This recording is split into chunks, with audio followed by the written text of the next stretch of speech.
So hello friends, very good morning. मेरा नाम है भानु। स्वागत है आपका इस वीडियो में। तो हम लोग जो हमारी डेली करंट अफेयर्स सीरीज थी, जो हमारा डेली जीके डोज होता है, वो अब हम लोग रिज्यूम करने वाले हैं इंटरवल के बाद। तो अब लगातार वीडियोस आएंगे इसके बारे में।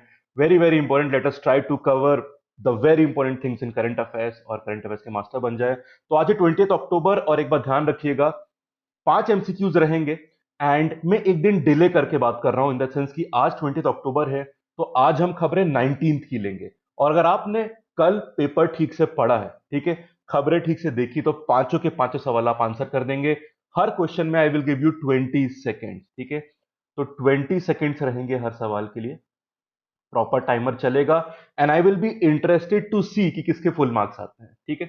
तो आपको पूरा वीडियो देखना है, बहुत सारी नॉलेज है, काफी टेस्टिंग भी आपकी जीके और करंट अफेयर्स की होगी। उसके बाद कमेंट करना है फ्रेंड्स आपको कि आपके 5 में से कितने नंबर आए, ठीक है। चलिए तो शुरू करते हैं डेली जीके डोज में। Let us try to be the master of current affairs.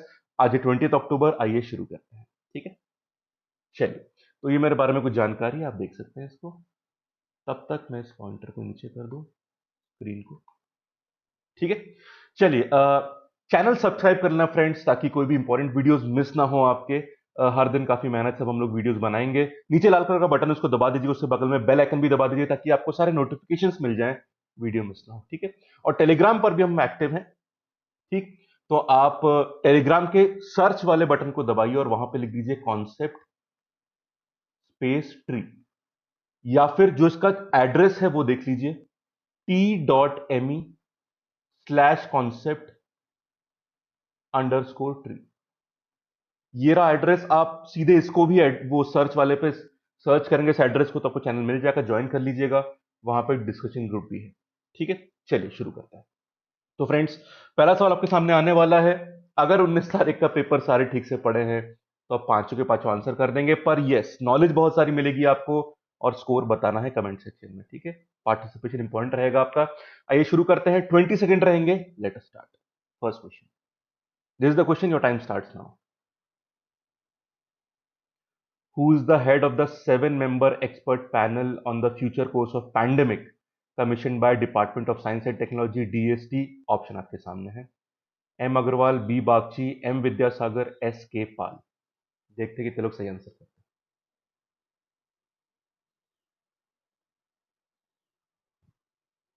Time almost over होने वाला है, सोच लिया? Okay, time up. The right answer is M Vidyasagar, ठीक है। काफी इंपॉर्टेंट न्यूज थी। तो ये 7 मेंबर का एक्सपर्ट पैनल बना था। एम विद्यासागर जी का फोटो देख लीजिए, ठीक है। ये आईआईटी हैदराबाद से हैं, एम विद्यासागर। अ, अब थोड़ा इस कमेटी के बारे में, इस पैनल के बारे में जान लेते हैं। बेसिकली स्टैटिस्टिक्स के बेसिस पर जो मॉडलिंग पूरी होती है, पैंडेमिक की, कोविड कैसे चल रहा है, कैसे उसका मूवमेंट रहेगा, उसके बारे में ये पूरा पैनल बना था। नाम देख लीजिए जो उन्होंने मॉडल क्रिएट करा है उसका, द ऑफिशियल नेम, राइट।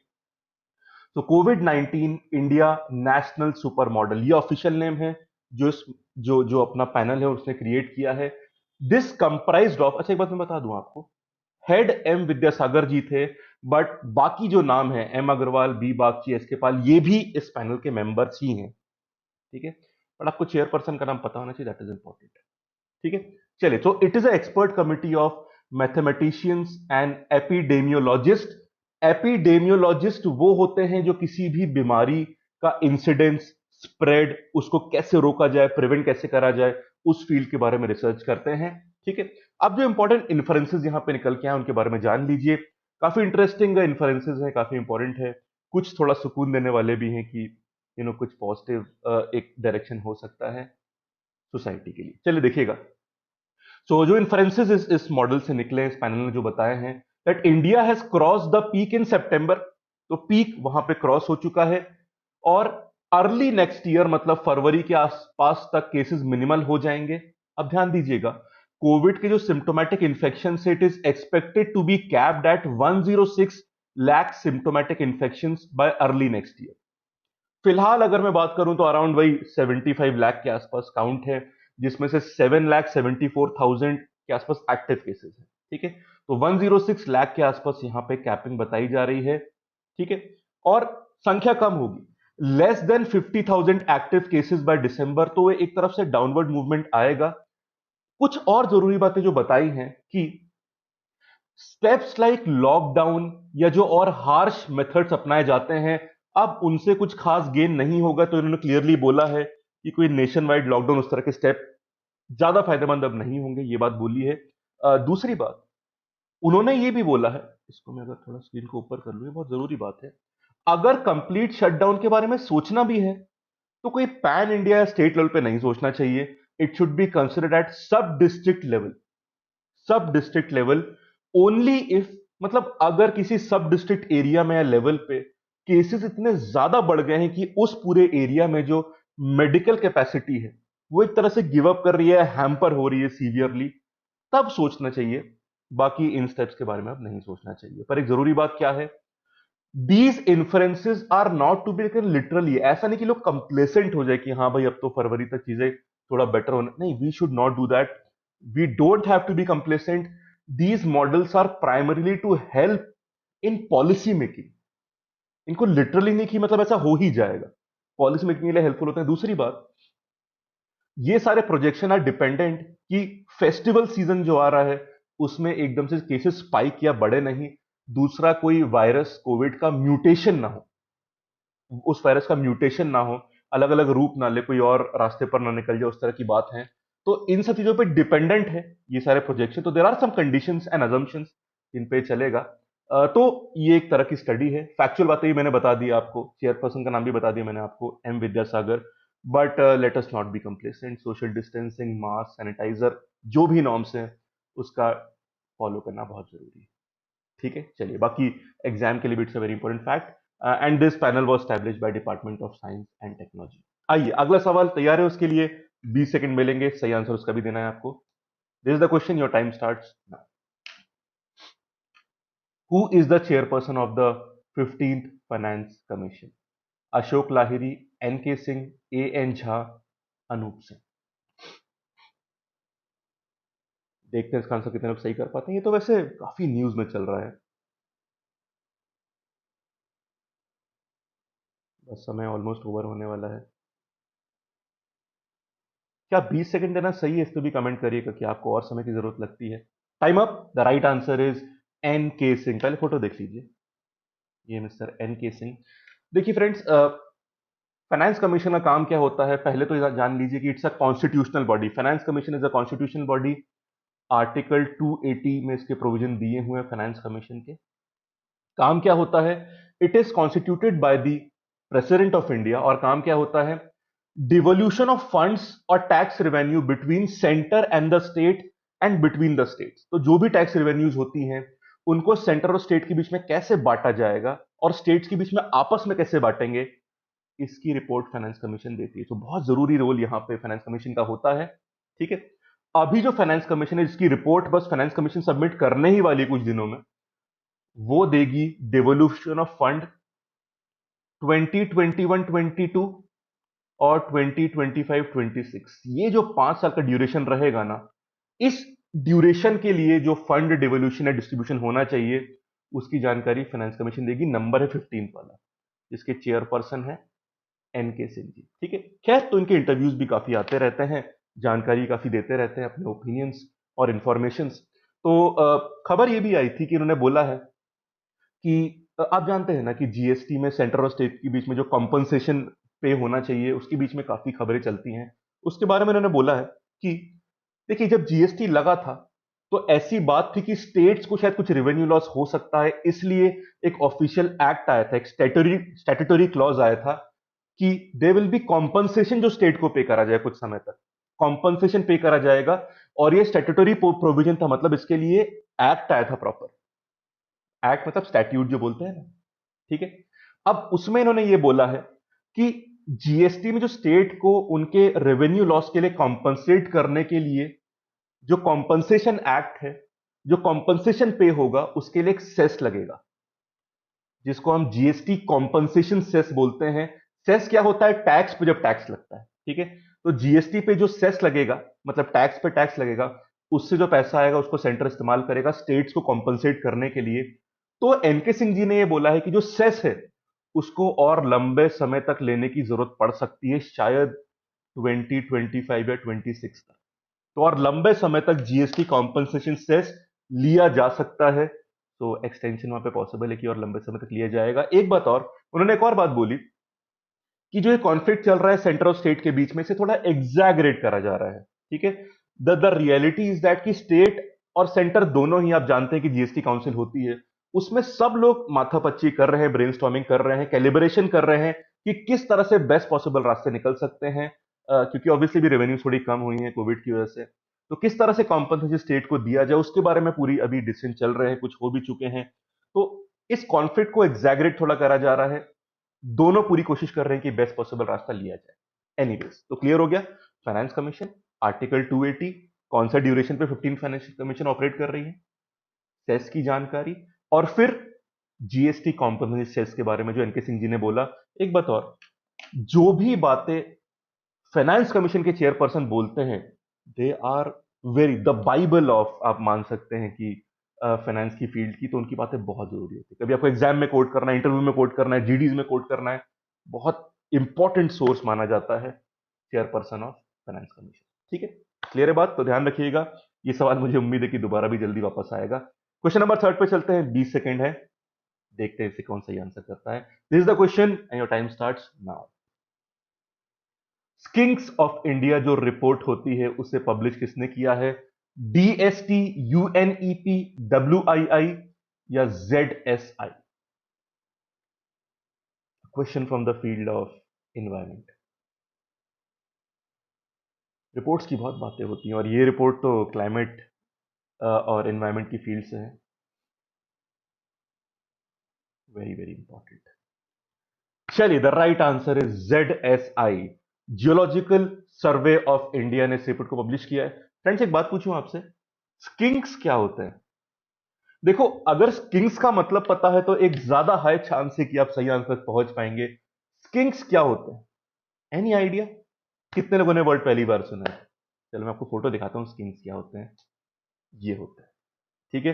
तो मतलब आप मान लीजिए लिजर्ड फैमिली का हिस्सा है। देखने में काफी क्या बोलूं मैं, जानते हैं बड़ा ही खतरनाक सा लगते हैं। खैर, थोड़ा जान लीजिए, लिजर्ड फैमिली के हैं, इनको स्किंक्स बोलते हैं। बिल्कुल लंबी बॉडी है इनकी, ठीक है। स्मॉल और नो लेग्स, छोटे से लेग्स यहां पे देख सकते हैं आप, स्मॉल और नो लेग्स, ठीक है। ग्लॉसी बॉडी है, स्केलिंग है यहां पे, काफी एक्टिव तरह के होते हैं ये। एक बात और, जो छोटे छोटे इनवर्टिब्रेट्स या इंसेक्ट्स होते हैं ना, उनको ये लोग खाते हैं। काफी कॉमन है, मतलब ग्राउंड्स पे दिख जाएंगे। किसी को दिखे हो तो बताइएगा। I have never seen them, nor do I want to see them. मुझे देखने को मतलब ना दिखे तो अच्छा है। बट खैर, प्ले ग्राउंड में आसपास में मतलब काफी कॉमन अकरेंस है। बट इसके बावजूद, and they have a good great contribution to the ecological system also, इसके बाद भी इनके बारे में नॉलेज या डेटा बहुत कम है कि इनकी ब्रीडिंग हैबिट्स क्या है, कहां मिलते हैं, डिस्ट्रीब्यूशन क्या है, उस तरह से। तो एक बहुत बेहतरीन रिपोर्ट अभी इंडिया में आई है इनके बारे में जानकारी के लिए। एक बात और ध्यान रखिएगा, ये देखने में कई बार स्नेक की तरह अपीयर होते हैं, तो एक मिसकंसेप्शन बन जाता है कि ये लोग भी वेनमनस होंगे, मतलब पॉइजनस होंगे। इस कारण से कई बार इनकी कई लोगों को, मतलब कई स्पीशीज को मार दिया जाता है। तो वो एक मिसकंसेप्शन है जो नहीं होना चाहिए। एनीवेज, तो ये स्किंक्स ऑफ इंडिया रिपोर्ट आई है। अब फैक्ट्स पे जाता है, आपको मैंने बता दिया स्किंक्स क्या होते हैं, ठीक है। Publish by zoological survey of India, ZSI, ये पता होना चाहिए आपको, ठीक है। चलिए, रिपोर्ट में क्या क्या बोला गया देख लीजिए। तो रिपोर्ट में बोला गया है कि 62 स्पीशीज ऑफ स्किंक्स इंडिया में है। इन 62 में से 57%, मतलब 33 स्पीशीज एंडेमिक है, मतलब लोकलाइज्ड है, ठीक है। Total skink species across the world है 1602। इसी कारण से पूरी लिजर्ड फैमिली में this is the largest, this is the largest family of lizard, क्योंकि स्पीशीज की डाइवर्सिटी बहुत ज्यादा है। बट हाँ, इंडिया में थोड़ा कम है। टोटल ग्लोबल डाइवर्सिटी में से जो आपको मैंने 1602 बताया, इंडिया में हार्डली 4% के आसपास, ठीक है। तो उस मामले में थोड़ा कम है। एनीवेज, क्योंकि जेडएसआई की बात हुई तो एक और बात ध्यान रखिएगा, director of ZSI is mister Kailash Chandra, ठीक है। पर ये जो रिपीट है, ये जो सॉरी जो रिपोर्ट है, इसमें मतलब इस स्कीम के बारे में दिस इज प्रॉब्ली पहली बार इस तरह से हो रहा है कि इस तरह से डिटेल रिपोर्ट बन रही है कि ये लोग कहां मिलते हैं, डिस्ट्रीब्यूशन क्या है इनका, ब्रीडिंग हैबिट्स क्या, उससे काफी फायदा पहुंचेगा। 4 साल की मेहनत लगी है, 4 साल की मेहनत, वेरियस इंस्टीट्यूशंस इंक्लूडिंग जेडएसआई, उनके मल्टीपल सेंटर्स जो हैं, वहां से स्पेसिमेंस बहुत सारे कलेक्ट करते हुए टोटल 4 साल की मेहनत के बाद रिपोर्ट बनी है। और जो एमओएस है, मिनिस्टर ऑफ स्टेट, कौन से, फॉरेस्ट, क्लाइमेट चेंज और फॉरेस्ट, एनवायरमेंट और क्लाइमेट चेंज मिनिस्ट्री के, ठीक है, उस मिनिस्ट्री में जो एमओएस है, मिस्टर बाबुल सुप्री, उन्होंने रिपोर्ट रिलीज करी थी। ठीक है, जो बोलता है ना MoEFCC, ministry of environment, forest and climate change, तो उसके जो मिनिस्टर ऑफ स्टेट है, उन्होंने रिपोर्ट, बाबुल सुप्री जी ने रिपोर्ट रिलीज करी थी। जेडएसआई ने बनाई है, फैक्ट्स आपके सामने हैं। तो सारे न्यूमेरिकल फैक्ट भी मैंने बता दिया आपको, किसने रिलीज किया भी बता दिया, थोड़ी जानकारी भी दे दी मैंने जानवर की आपको, और रिलीज किसने किया बता दिया। But it's a very important question, upcoming examination में मुझे लगता है काफी इंपॉर्टेंट रोल एक क्वेश्चन प्ले कर सकता है। ठीक है, चलिए क्वेश्चन नंबर फोर्थ, 20 सेकंड आपके पास, देखते कितने लोग सही करते हैं, बस 2 सवाल और हैं। This is the question, the time starts now. Which state chief minister has written a letter to the Chief Justice of India accusing a Supreme Court judge of influencing justice delivery in the respective high court? जो उनकी state की high court है। Options, Y S Jagan Reddy, Mamata Banerjee, Ashok Gehlot, Uddhav Thackeray. Y S Jagan Reddy, Mamata Banerjee, Ashok Gehlot और उद्धव ठाकरे। सोचिए, समय खत्म होने वाला है। सोचा आपने? The right answer is Y S Jagan Reddy. Photo देख लीजिए। ठीक है, chief minister of Andhra Pradesh. ठीक है, अब ध्यान दीजिए, इन्होंने एक लेटर लिखा है to the chief justice of India, मतलब शरद अरविंद बोबडे जी, एस ए बोबडे जी। उन्होंने अक्यूज किया है जस्टिस एन वी रमन्ना को, जस्टिस एन वी रमन्ना को, who is a supreme court जज।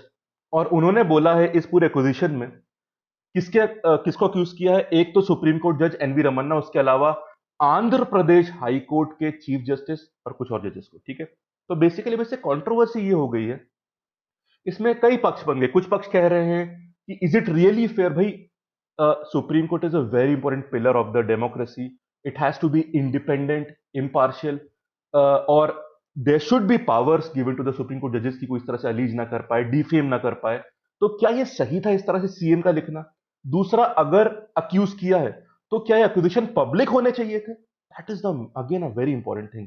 यार आप अक्यूज कर रहे हो, लेटर लिख रहे हो चीफ जस्टिस को, और ये पब्लिक हो गया, तो उससे बहुत सारे सवाल उठ रहे हैं। अब चीफ जस्टिस पे क्या डिसीजन लेते हैं, that will be very very important. वो क्या स्टेप लेते हैं, क्या वो कोई इंक्वायरी ऑर्डर करते हैं या इन ऑर्डर्स को कैंसिल करते हैं सीएम के अगेंस्ट, कोई मतलब वी डोंट नो क्या इसमें होगा। बट चीफ जस्टिस इस पे क्या स्टेप लेते हैं, that will be very very important, because एक अक्यूजेशन लगा है by the chief minister on supreme court जज and high court chief justice and जजेस फॉर इन्फ्लुएंसिंग जस्टिस डिलीवरी। तो बहुत सीरियस चार्ज है, बट क्या ये तरीका सही है, क्या वो प्रोसेस सही है? अब सीजीआई क्या बोलते हैं देखना पड़ेगा। एनीवेज, फॉलो अप करके जो भी होगा मैं बताऊंगा आपको। फोटो आप देख सकते हैं चीफ मिनिस्टर की। चलिए last question, your time starts now. Very important international affair से क्वेश्चन है।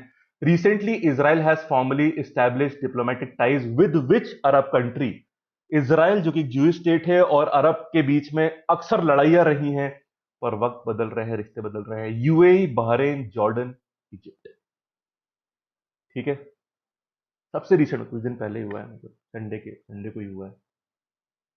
तो अब रिश्ते बदल रहे हैं, दोस्तियां शुरू हो रही हैं। The right answer is, time up, the right answer is Bahrain. ठीक है, अब ध्यान रखिएगा, 15 सितंबर को it's a US broker deal. ठीक है, तो 15 सितंबर को यूएस में, व्हाइट हाउस में, बहरीन और इसराइल ने ये मतलब पूरा ये डील किया था, मतलब ये डिसीजन लिया था, साइन किया था उस अग्रीमेंट पे। उसको फॉर्मल रूप देने के लिए पिछले संडे को ऑफिशियली डिप्लोमेटिक टाइज दोनों के बीच में स्टैब्लिश हो गए। मतलब इसको जो डिसीजन लिया था वो 15 सितंबर को यूएस में लिया था, इन white house. It's a US broker deal. उसको फॉर्मली अब शुरू करने के लिए बहरीन का जो कैपिटल है मनामा, वहां पे इसराइल से, टेल अवीव से जो रिप्रेजेंटेटिव आए थे, तो वहां पे ये साइन करा गया officially. Now there are diplomatic friendly ties establish हो गए हैं। ठीक है, काफी एमओयूज वगैरह साइन हुए। अब एक जरूरी बात ध्यान दीजिएगा, अरब कंट्री जितनी भी है उनमें से अब बहरीन ऐसी फोर्थ कंट्री है जिसके फॉर्मल रिलेशन इसराइल के साथ या कोई डील इसराइल के साथ हो चुकी है। ध्यान दीजिएगा, सबसे पहले 1979 में पीस डील हुई थी बिटवीन इजिप्ट एंड इसराइल। उसके बाद नंबर 2 पे 1994 में जॉर्डन और इसराइल के बीच में पैक्ट हुआ था, और रिसेंटली यूएई का तो कुछ समय पहले हुआ था, तो अब रिसेंटली यूएई का और बहरीन का हो गया। तो अब बहरीन चौथा ऐसा अरब स्टेट है, ठीक है, जिसके फॉर्मल डिप्लोमेटिक फ्रेंडली रिलेशन है इसराइल के साथ। ठीक है, क्लियर होगी बात। अगर मैप पे दिखाना चाहूं मैं पूरा मिडिल ईस्ट का ये एरिया, तो ये रहा मैप। तो यहां पे एक छोटी सी कंट्री कतर के ऊपर ये है बहरीन जिसकी हम बात कर रहे थे, ये यूएई है, यहां पे ये इजिप्ट हो गया, ये जॉर्डन हो गया, और ये मैंने आपको बता दिया बहरीन, और इसराइल यहां पे। थोड़ा अगर मैं जूम इन करके आपको दिखाना चाहूँ बहरीन, तो देखिए जूम इन कर दिया, ये रहा छोटा सा आइलैंड कंट्री बहरीन, कतर के जस्ट ऊपर है, नीचे यूएई है, और उस तरफ वो आपने पहले देखा ही था कि ये इजिप्ट है और ये जॉर्डन है, इसराइल यहाँ पे ऊपर। अगर इसराइल थोड़ा जूम इन करके दिखाऊं मैं आपको, तो ये रहा इसराइल यहाँ पे। ठीक है, ये इजिप्ट हो गया, ये जॉर्डन हो गया। तो मेन मैप ये है, उसको जूम इन करके मैंने आपको जानकारी दी है। तो ये था सवाल इंटरनेशनल अफेयर्स का फ्रेंड्स। तो बताइएगा मजा आया नहीं, काफी कुछ सीखने को मिला नहीं मिला? तो चैनल को सब्सक्राइब करना है आपको और कमेंट करके बताना है फ्रेंड्स स्कोर कितना रहा। ठीक है, 5 में से कितना आपने नंबर स्कोर करे, और कंटेंट के बारे में भी फीडबैक दीजिए। चैनल आप ही का है तो हम कैसे इसको चेंज कर सकते हैं, योर ऑनेस्ट, अगर कुछ बुराई भी है तो प्लीज ऑनेस्टली फीडबैक दीजिए। चैनल आपका है, आपके इनपुट्स आएंगे तो बड़ा अच्छा लगेगा।